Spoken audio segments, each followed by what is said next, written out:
She was sitting on the front steps of the house next door with a tote bag between her feet and an expression that said she was still deciding whether to cry or make a phone call. I almost kept driving. I didn't. My name is Cole Merritt. I'm 32 years old, and I run a one-man painting and repair business out of a white truck in Birchwood, Tennessee. Population 6,000, one hardware store, two diners, and a town council that meets every third Tuesday and argues about the same three things in a different order each time.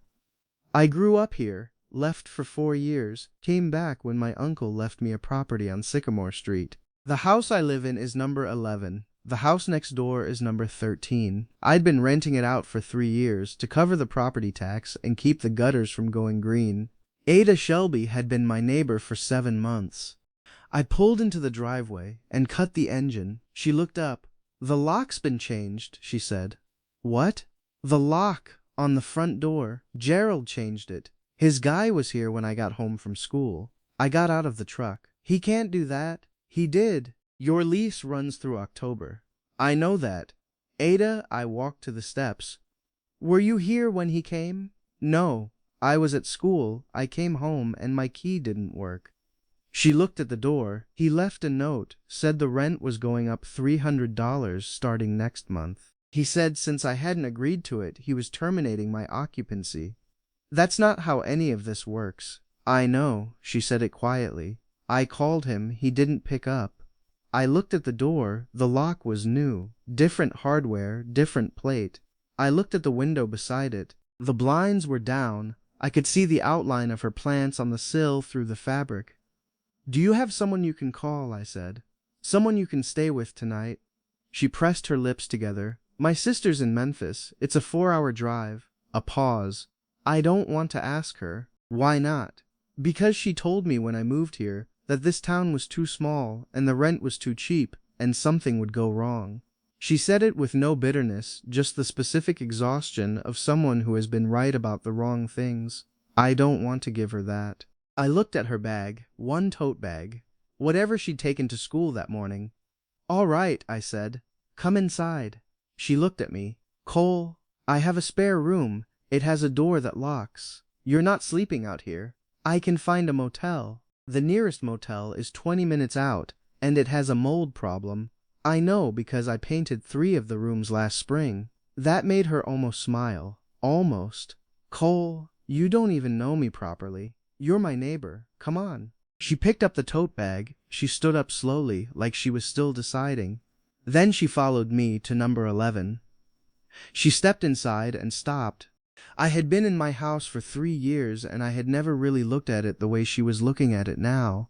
The work boots by the door, the old couch with the armrest I kept meaning to fix, the kitchen counter with paint samples taped to the wall from a job I was matching 2 weeks ago. It wasn't much, but it was clean. I'd made sure of that. "The spare room's at the back," I said. "The bed's full, sheets are clean. The window looks out at the yard, not the street. You don't have to do this. I know. I mean it, Cole. This is Ada." I set her bag down on the kitchen chair. "You can figure out the rest tomorrow. Tonight you need somewhere to sleep." She looked at the bag, then at me. "One night," she said. "One night. And tomorrow we call someone about Gerald." She nodded. She didn't say anything else. I showed her the spare room, put clean towels on the chair, demonstrated how the door lock worked from the inside. When I stepped back into the hall, I could hear her setting her bag down. One small sound in a quiet house. I didn't know then what I know now, that Gerald Moss had no intention of stopping at the lock. I was up at 6 the way I always was. I filled the coffee maker and stood in the kitchen listening to it run, and thought about the night before. Ada Shelby was 32 steps away in a room I used for storage until 3 years ago. She taught 2nd grade at Birchwood Elementary. She graded papers at her kitchen table on Sunday nights. She replaced a dead plant in my window box in April because she noticed it had gone brown and didn't say anything, just replaced it. I'd noticed all of this without registering that I was noticing. I pulled 2 mugs from the cabinet. The spare room door opened at 6:40. She came out in a gray sweater and jeans, hair down, carrying her laptop. There were shadows under her eyes. I pushed one of the mugs across the counter. No sugar, I said. If I'm wrong, there's honey in the cabinet. She looked at the mug. How did you know? You had a cup the morning your car wouldn't start in March. You said no to the sugar I offered. She picked up the mug with both hands. Something in her face shifted, not quite gratitude, not quite surprise. The specific expression of someone realizing they've been seen without asking to be.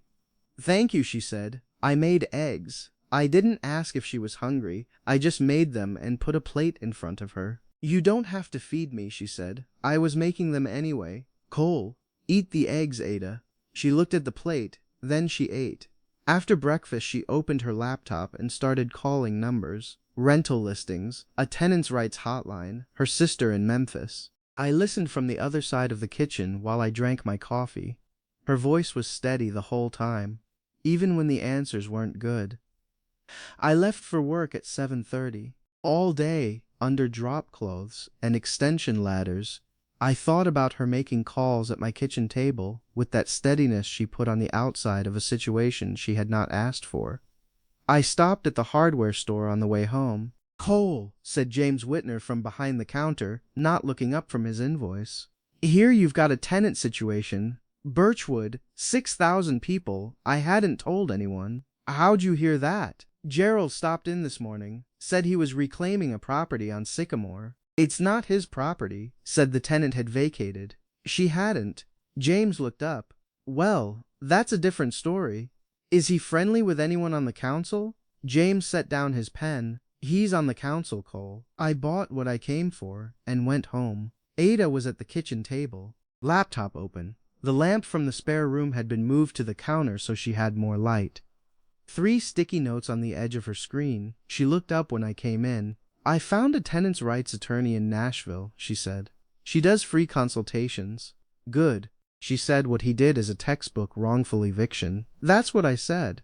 You're not a lawyer. A small pause. She is. I sat down across from her. What else did she say? She said we need documentation, photos of my stuff inside, proof I was paying rent, the lease. We can get photos through the window. You have your copy of the lease.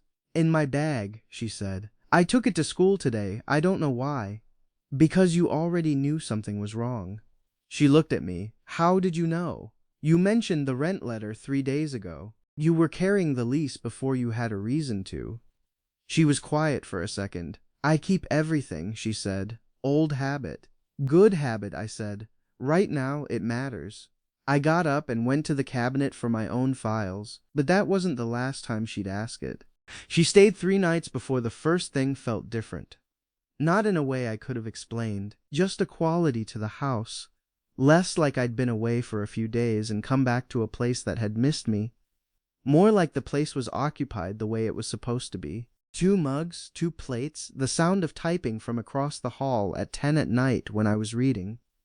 On the 3rd morning she came out of the spare room with paint on her fingers. I looked at it. What happened? The wall in the spare room. There's a spot where the paint's coming off. I had a sample color in my bag. I was matching it for a school project. And I just... She stopped. I fixed it. I'm sorry. I went and looked. She had matched it almost exactly. That's the original color from 2019, I said. How did you get that close? I have a good eye for color. That's a skill. I teach 2nd grade. I've matched a lot of paint. I didn't tell her the paint samples on my kitchen counter were still from a job I'd been trying to match for 2 weeks and hadn't solved. I asked her to look at them instead. She matched it in 4 minutes while I stood there feeling like I'd been doing my job wrong. How long have you been doing this? She said, looking at the samples. 8 years. And you never learned the eye trick? What's the eye trick? She turned to me. You have to stop trying to see the color you want and start seeing the color that's actually there. A pause. Most people look at what they're looking for, not at what's in front of them. She handed me the sample and went to make coffee. I held the sample and thought about that for longer than I should have. The first Sunday she was there, I didn't have any jobs. That didn't happen often. Most weekends I had at least a half day somewhere. But that Sunday the weather was wrong for exterior work, and the interior job I had lined up had pushed to the following week. I woke up with nowhere to be, which was a feeling I was not comfortable with. Ada came out of the spare room at 8. She looked surprised to find me at the kitchen table, with coffee and no coat. You're not working? No jobs today? What do you do when you don't have jobs? I find things to fix. In the house, usually. She sat down and pulled the laptop toward her. I have 3 project briefs due Tuesday. I'll stay out of your way. She looked at me. You don't have to stay out of my way. We spent the day in the same house doing different things. I replaced the caulk around the bathroom sink and rehung the back gate that had been dragging since October. She worked at the kitchen table with her laptop and a second coffee she made herself, and a playlist she played low enough that I could hear it from the other room, but not enough to identify the songs. At noon she made sandwiches without announcing she was making them. She put one on the counter, next to where I was working, on the gate hinge, and went back to her laptop. I ate it standing up. At 3 she closed the laptop and said she needed a walk. The park on Elm, sure. We walked to the park on Elm and back without deciding in advance to walk together. The way things happen when 2 people have been in the same space long enough to stop making every decision explicit. She had her jacket on and her hands in her pockets, and she talked about the project she was working on, a branding identity for a small textile company, something about the relationship between color and memory. And I listened and asked 1 or 2 questions, and she answered them in a way that assumed I was interested, which I was. On the way back she said, "You're easy to spend a day with. I don't talk much. That's what I mean." She glanced at me. "Most people make you work for the quiet. You just give it." I thought about that. I grew up in a house where quiet wasn't a given. Had to go find it. Where'd you find it? Garages, mostly. Other people's. She looked at me. "And then you got your own." "And then I got my own." She looked back at the street ahead of us. "That makes sense," she said. "About you. That makes complete sense." I didn't ask what she meant. I think I already knew. Gerald Moss drove a gray Cadillac and wore a pressed shirt every day of the week, regardless of the temperature. He was 54 years old, had been on the Birchwood Town Council for 9 years, and owned 14 rental properties in the county, including the one next door to mine that I had bought before he could. I had known him the way you know people in a small town. From a distance, with a nod. I had not liked what I knew.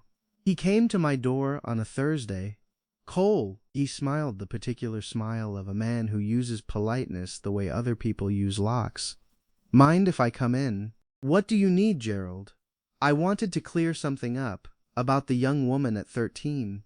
There seems to be some confusion. There's no confusion. I stepped onto the porch and pulled the door behind me. She has a lease. It runs through October. You can't terminate her occupancy without cause. She was behind on rent. No, she wasn't. She showed me every receipt, every transfer, on time, every month. He tilted his head. "Cole, I know your lease on the parking easement for your truck comes up in September. The council votes on those renewals." I looked at him. "Are you telling me something, Gerald?" "I'm having a conversation." "Then have it plainly." He adjusted his watch. "I'd hate for there to be complications." He smiled again. "You have a good business. It'd be a shame to lose the parking situation. All I need is for the situation at 13 to resolve quietly." He walked back to his car. I stood on the porch and watched him go. What Gerald didn't know was that this wasn't the first time he had done this, and that I already had evidence of the last 2. Ada was in the kitchen when I came inside. She looked at my face. "Who was that?" "Gerald." "What did he want?" I sat down at the table. "He wants this to go away. Doesn't everyone?" "Ada," I looked at her. "He threatened my parking easement. The council vote."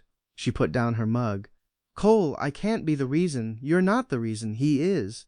If this costs you your business, it won't." I paused. "I need to tell you something." She sat down. 2 years ago, Gerald pushed out 2 tenants on Mill Road, a woman named Brenda and a retired teacher named James. Same method, illegal rent increases, then changed locks. Both of them ended up leaving quietly because they didn't have anyone to help them fight it. Ada was very still. "How do you know this?" "Because I wrote statements for both of them, when they were trying to figure out their options." "You wrote," she stopped. "Why didn't you tell me?" Because I didn't want you to feel like you owed me something, and I didn't know it was going to be relevant again. She looked at the table, then at me. Cole, those statements are evidence. I know. That's a pattern. That's not a single dispute. That's a pattern. I know. I held her gaze, which is why I called the tenants' rights attorney in Nashville this morning before you woke up. Something shifted in her face. You called her? Her name's Diane Marsh. She said if we can get Brenda and James on record and connect it to your situation, we have something. Ada was quiet for a long moment. Then, why are you doing all of this? I thought about the honest answer. Because Gerald Moss has been doing whatever he wants in this town for 9 years, and I've been watching it and not doing enough about it. And this time he's doing it to someone I stopped. She waited. Someone you what? Someone I made coffee for this morning, I said. And I'd like to keep doing it. She looked at me for a long moment. Then she reached across the table and picked up her mug. Okay, she said quietly. Let's go after him properly. Diane Marsh drove up from Nashville on a Saturday and sat at my kitchen table with a yellow legal pad and listened to everything.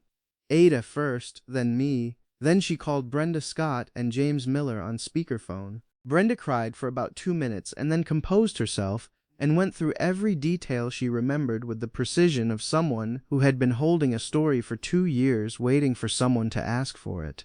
James Miller said he was ready to sign whatever needed signing. This is strong, Diane said when she hung up.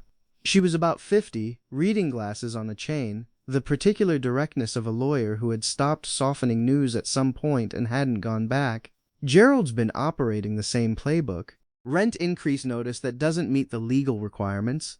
Then a lockout when the tenant pushes back. He's betting people won't know their rights or won't have the energy to fight. He'd be right most of the time, Ada said. He was right until today. Diane made a note. We have the lease, the payment history, the lockout, 2 prior incidents with signed statements, and a council conflict of interest angle if he follows through on the easement threat to Mr. Merritt.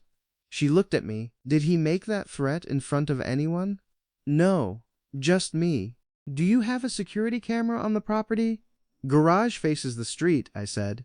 Motion activated. Has been for 2 years, she wrote something. We may not have the audio, but if he's on the property on footage before or after this conversation, it helps establish contact.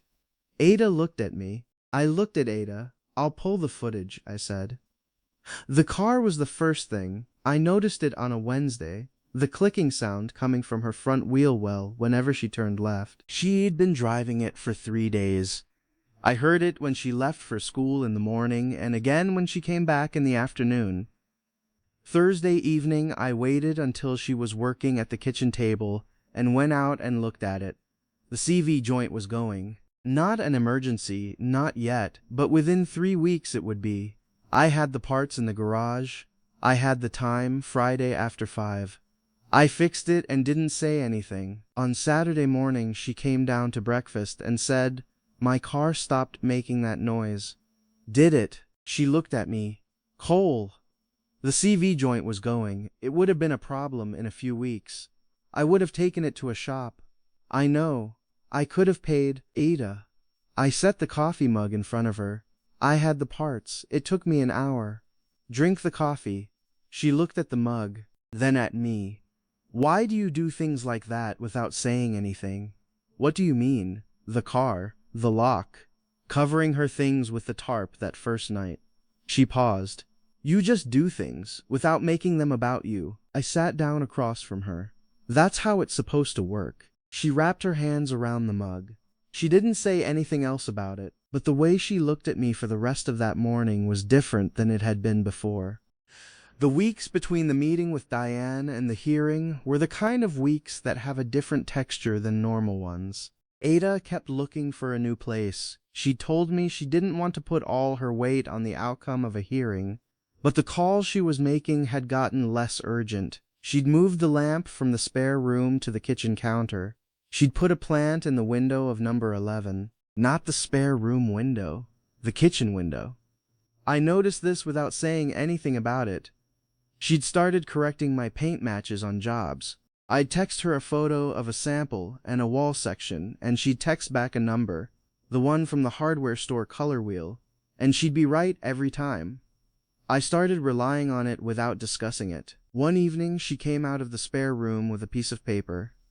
Cole, yeah, I found an apartment over on Elm. It's reasonable.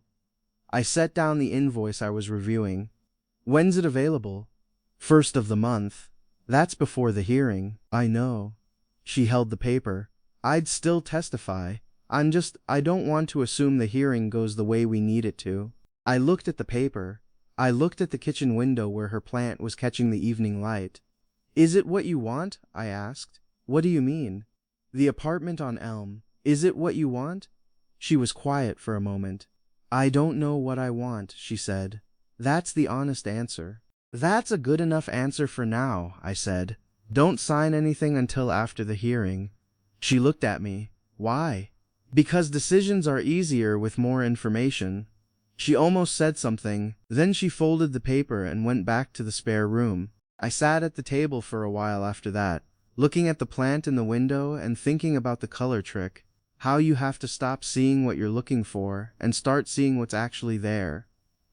Diane called the week before the hearing to go over testimony. She laid it out the way you lay out tools before a job, methodically, nothing out of place.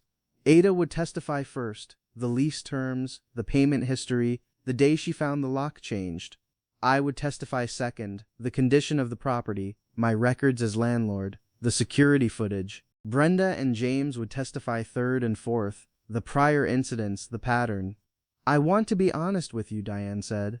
Gerald has a lawyer who's good at creating doubt. He'll try to make Ada seem like a difficult tenant. He'll imply the rent increase notice was valid. He'll suggest that your testimony is biased because of the personal relationship. What do I say to that? You say she's your tenant. That's what she was before the lockout, and that's what she remained afterward. Keep it simple. Don't explain more than you're asked. I looked at Ada across the kitchen. She was listening to the call on speaker, hands around her mug. And the footage? I said.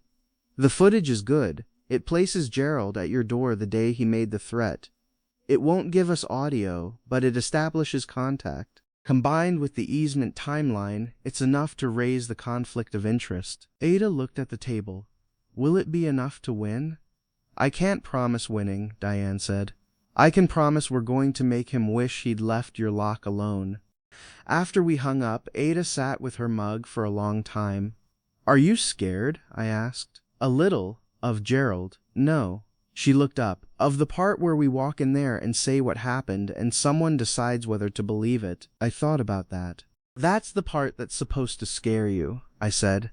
That's how you know you're telling the truth. She held my gaze for a moment.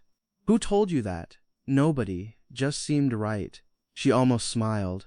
You say things like that sometimes, and I don't know if you mean them or if they just come out. Both, I said. Usually both. She looked at her coffee. Gerald thinks he's going to walk in there and take up space the way he always does, she said. He's been the biggest person in every room he's walked into for 9 years. He's never been in a room with you and Brenda and James at the same time, I said. She was quiet for a moment.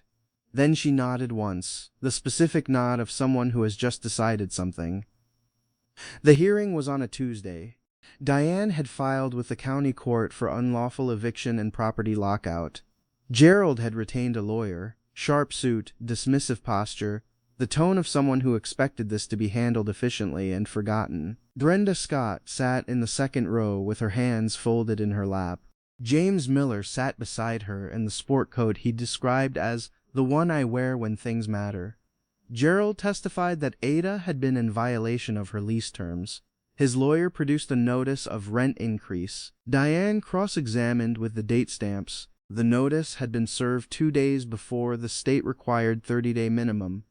Gerald's lawyer moved to have the date discrepancy treated as a clerical error. Diane asked the judge to note the pattern of similar discrepancies in the 2 prior cases involving his properties. I testified third. Gerald's lawyer asked me whether I had a personal relationship with the tenant that might bias my account. She's my neighbor, I said. That's what I knew her as, he pressed. And after the lockout, I offered her a room because it was the right thing to do. Is it possible your feelings? I'm testifying about a lease and a lock that was changed without legal basis, I said. Those are facts. Facts don't have feelings. Diane introduced the garage footage. It wasn't dramatic. 22 seconds of Gerald Moss walking from his car to my front door. A timestamp. Then him walking back.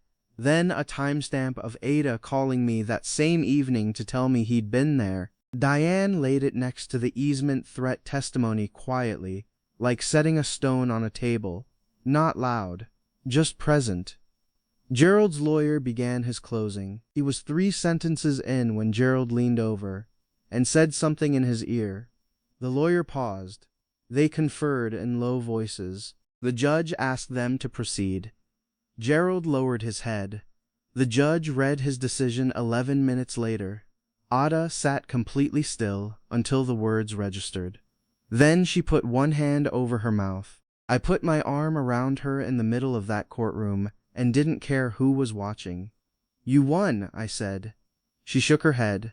We won, she said. Gerald came back once more before the hearing. Not to my door this time. To the hardware store, where he knew I'd be picking up drop cloths on a Thursday morning. He found me in the second aisle. He was friendly, the specific warmth of someone who has decided to try a different approach. Cole, I think we got off on the wrong foot. I kept looking at the shelf. Did we? I want you to know there are no hard feelings. These tenant situations, they're complicated. I'm sure you understand that, being a property owner yourself. I understand tenant law, I said, which you appear to be less familiar with. He smiled. I also wanted to say, I know the easement came up. That was just a passing remark. I wouldn't want you to think there was any actual intent behind it. I didn't think it was accidental. The smile held, but something behind it went flat. Well, I just wanted to clear the air. The air's fine, I said. We'll see you at the hearing. He left without buying anything. James Whitner came around from behind the counter. What'd he want? To see if I'd back down. Did he find out? Yeah, I said. He found out. I called Diane on the way home. She said, good. The worse he feels going in, the more mistakes he makes when he's there. That turned out to be accurate. That evening, we drove home in the kind of quiet that comes after something large has resolved. Not empty quiet, full quiet, the kind with weight in it. Ada looked out the window at the town going by. I don't want to go back to 13, she said. I kept my eyes on the road. Okay. I'm not saying because I can't. I'm saying because... She stopped, started again. I put a plant in your kitchen window. I noticed. I've been matching your paint samples. I know. I know how you take your coffee. She turned to look at me. I put the lamp in the kitchen because I like the way it lights the table when we eat. I slowed for the turn onto Sycamore. Ada! I know, she said. I know it started as one night and it's been 6 weeks and I'm aware of how that sounds. It sounds like something I've been trying to figure out how to say for about 4 of those 6 weeks, I said. She was quiet. What were you trying to say? I pulled into the driveway and cut the engine. The house was dark except for the lamp she'd left on in the kitchen. I could see it through the window from here. That the spare room has been a spare room for 3 years, I said, and in 6 weeks it stopped feeling like one. I turned to look at her. I'd like it to stay that way, if that's something you want. She looked at the house, at the kitchen window where her plant was, at me. I want to stay, she said. Not because I have nowhere else, because I want to be here. That's the only reason I'd ask you to.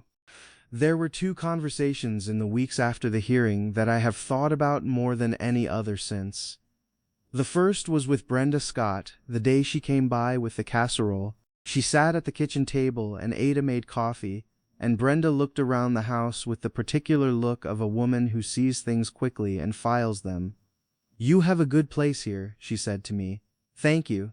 It feels lived in. She glanced at the plant on the window, Ada's design materials on the counter, the lamp with the bent shade on Ada's desk visible through the back room door.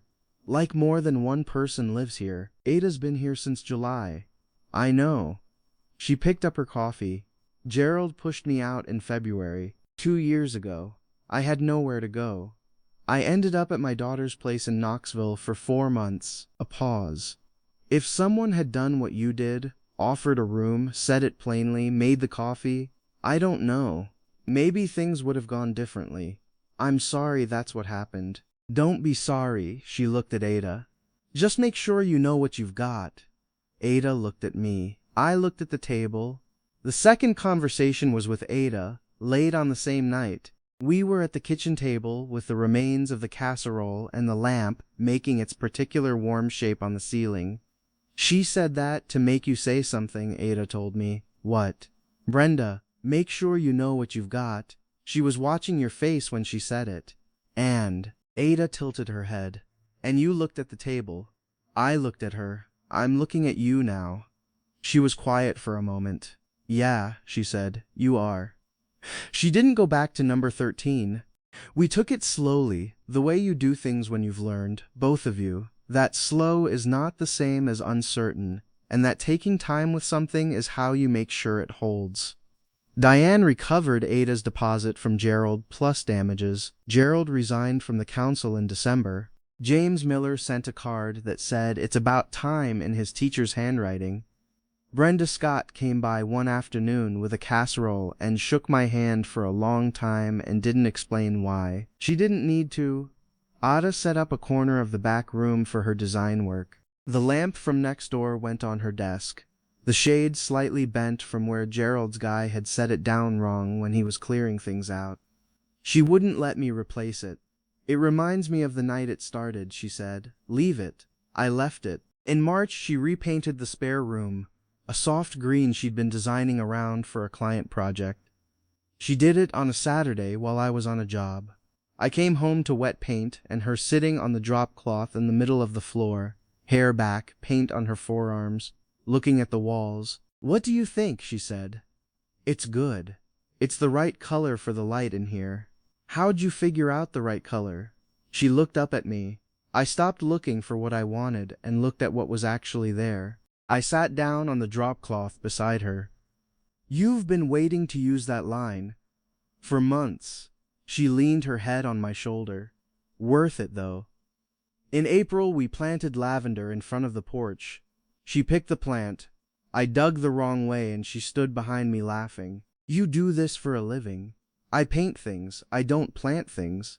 They're both just putting the right thing in the right place. That is genuinely the most reasonable thing anyone has said to me. She crouched down beside me and put her hand over mine on the trowel. I'll show you. And she did.